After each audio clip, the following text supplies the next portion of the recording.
اس کے لیے مولانا الیاس صاحب رحمۃ اللہ علیہ نے 3 بنیادی باتیں بتلائی ہے. اس میں فرمایا ہے کہ اگر یہ 3 بنیادیں محفوظ ہے تو کام بھی محفوظ ہے اور کام کرنے والے بھی محفوظ ہے. اور اگر ان بنیادوں میں سے کوئی ایک بنیاد بھی اگر کم ہو گئی کام میں تو کام کرنے والے بھی خطرے میں آ جائیں گے اور کام بھی خطرے میں آ جائے گا. اور یوں فرمایا کہ ان 3 بنیادوں میں سب سے پہلی بنیاد جو ہے وہ مشورہ ہے کہ اس کام کو اپنی منمانی سے نہیں کیا جائے گا بلکہ اس کام کو مشورے کے ساتھ کیا جائے گا. ہر چھوٹا بڑا کام مشورے سے، ہر چھوٹا بڑا آدمی اپنے آپ کو مشورے سے تابع کر کے چلے گا. اور میں سب سے پہلی بنیاد جو ہے وہ مشورہ ہے. اور مشورے کی بنیاد کیا ہے؟ فرمایا مشورے کی بنیاد امانت داری ہے کہ مشورے میں صرف اس بات کو سوچا اور سمجھا جائے گا کہ ہر آدمی کی صلاحیت اللہ کے دین پر کس طریقے سے لگے جس سے اس کی آخرت اچھے سے اچھی بنے اور اللہ کا کلمہ دنیا میں بلند ہو جائے. فرمایا صرف اس بنیاد کو سامنے رکھ کر کے مشورہ ہوگا. اس مشورے میں نہ عصبیت ہوگی اور نہ حزبیت ہوگی. فرمایا تعصب سے بھی مشورہ پاک ہونا چاہیے اور تحزب سے بھی پاک ہو جانا چاہیے.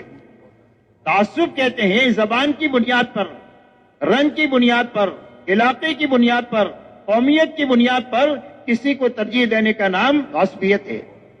فرمایا اس سے مشورہ پاک ہو. اسی کے ساتھ تحزب اور پارٹی بندی سے بھی مشورہ پاک ہو کہ بھئی ہماری پارٹی کا آدمی ہے، یہ ہماری پارٹی کا. ہمارے یہاں پارٹی ہوتی ہی نہیں ہے، ہم تو پوری امت ہماری ہے اور ہم امت کے ہیں، امتی ہے.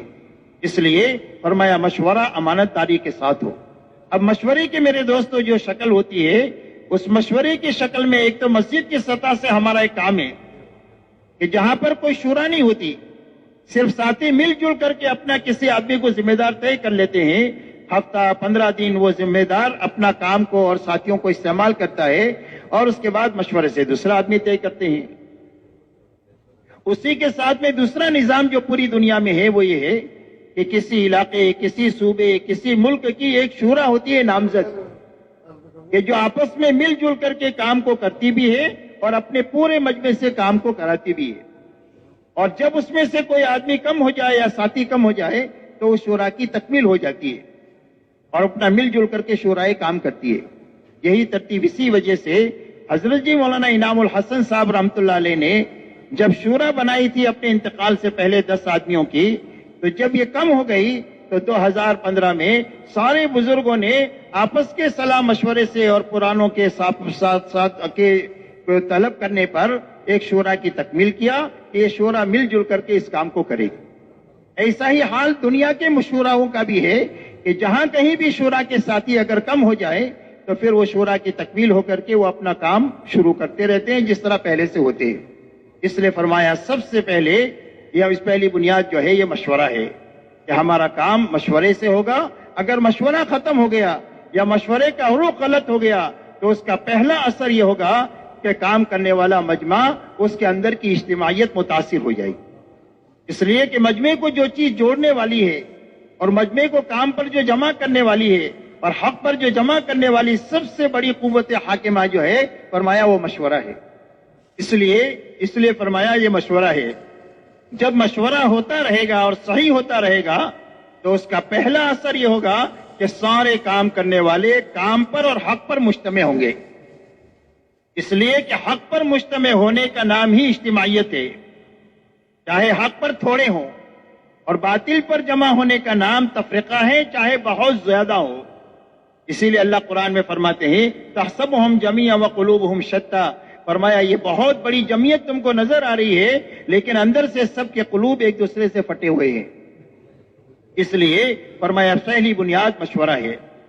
دوسری بنیاد اجتماعیت ہے کہ سارے کام کرنے والے کام پر اور حق پر مجتمع ہو. اور اجتماعیت جسموں کے جمع ہونے کا نام نہیں ہے بلکہ قلوب کی اجتماعیت کا نام ہے. اسی لیے ایک مرتبہ حضرت جی رحمۃ اللہ علیہ نے پرانوں سے یہ فرمایا کہ ہم میں کا کوئی بھی یہ دعویٰ نہیں کر سکتا ہے کہ بھئی میں خطا کار نہیں ہوں. حضور صلی اللہ علیہ وسلم فرماتے ہیں کلکم خطاؤن، انبیاء معصوم ہیں، باقی سارے خطا کار ہیں اور صحابہ محفوظ ہیں. باقی تو ہر آدمی میں غلطی ہے، کسی میں زیادہ ہے، کسی میں کم ہے، کسی میں بڑی ہے، کسی میں چھوٹی ہے.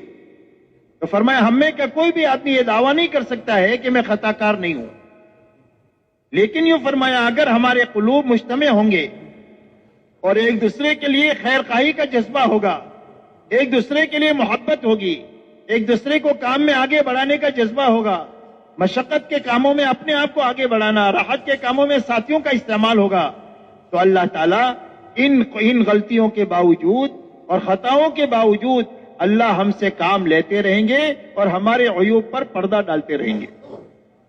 اور یوں فرمایا اگر ہمارے قلوب میں تشدد ہوا اور ہمارے قلوب میں تفرقہ ہوا اور ہمارے قلوب کے اندر میں توڑ کے جوڑ کے بجائے توڑ ہوا، تو فرمایا اگر چاہے مطلوبہ قربانی دے ڈالے اور صحیح نہج کے ساتھ دے ڈالے اور اخلاص کے ساتھ دے ڈالے تو بھی اس کا کوئی نتیجہ نہیں ہوگا، اس لیے کہ اجتماعیت اس امت کے لیے سب سے بڑی رحمت ہے جو اللہ کی مدد کو اتارنے والی ہے، اور اس امت کا سب سے بڑا عذاب آپس کا تفریقہ ہے جو اللہ کی رحمت کو اور مدد کو اٹھانے والا ہے.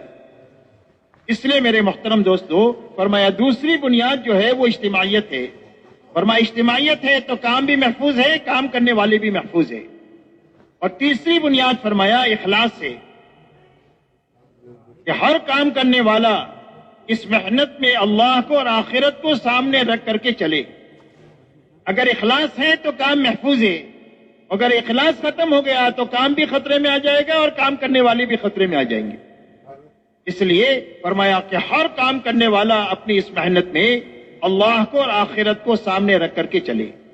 اس لیے کہ جو اللہ کو راضی کرنے کے لیے اور آخرت بنانے کی نیت سے چلے گا نہ یہ کبھی فتنہ کرے گا نہ کبھی فتنے کا ذریعہ بنے گا. اسی لیے کتابوں میں ایک واقعہ آتا ہے کہ عبداللہ ابن عمر رضی اللہ تعالیٰ عنہ ایک مرتبہ تشریف لے جا رہے تھے. دیکھا ایک مجمع بیٹھا ہوا ہے آپس میں گپ شپ کر رہا ہے. اتنے میں ایک آدمی آیا ایک اونٹنی پر سوار ہو کر اور ان کے بیچ میں آ کر بیٹھ گیا اور آ کر کہنے لگا کہ امر خلافت کا ہم سے زیادہ حقدار کون ہو سکتا ہے، یعنی ہم سے زیادہ کوئی حقدار نہیں، ہم ہی اس کے حقدار ہیں. اس نے یہ بات کہی اور یہ بات حضرت عبداللہ ابن عمر رضی اللہ تعالیٰ عنہ کے کان پر پڑ گئی. تو انہوں نے یوں کہا کہ میرے جی میں آیا کہ میں اس سے یوں کہوں کہ اس امر خلافت کا حقدار وہ ہے کہ جس نے تجھ کو اور تیرے باپ کو اسلام میں داخل کیا، لیکن مجھے آخرت یاد آ گئی اور جنت کی نعمتیں یاد آ گئی. تو میں نے سوچا اپنے کو یہ جھگڑے میں پڑنا نہیں ہے، اپنے کو آخرت چاہیے، دنیا میں کچھ نہیں چاہیے. اس لیے فرمایا کہ جو آدمی آخرت کو اور اللہ کو سامنے رکھ کر چلے گا نہ کبھی فتنہ کرے گا نہ فتنے کا ذریعہ بنے گا. فتنہ اس وقت میں آتا ہے جب مال بیچ میں آتا ہے یا بڑے بننے کا جذبہ آتا ہے تو جا کر کے پھر یہ فتنے شروع ہوتے ہیں. اس لیے میرے محترم دوستو مولانا الیاس صاحب رحمۃ اللہ علیہ نے یہ فرمایا کہ اگر یہ تین بنیادیں اس محنت میں محفوظ ہے، مشورہ صحیح رخ پر ہے، اجتماعیت ہے اور اخلاص ہے، تو کام بھی محفوظ ہے اور کام کرنے والے بھی محفوظ ہے. اس لیے میرے دوستو ہم میں کہ ہر آدمی کو سب سے پہلے یہ فکر کرنا چاہیے کہ ہمارا یہ کام صحیح بنیادوں کی حفاظت کے ساتھ، پورے اصولوں کی رعایت کے ساتھ اور نقصان پہنچانے والی ساری چیزوں سے بچتے ہوئے ہمیں اپنے آپ کو بھی چلانا ہے اور اپنے عملے کو بھی چلانا ہے.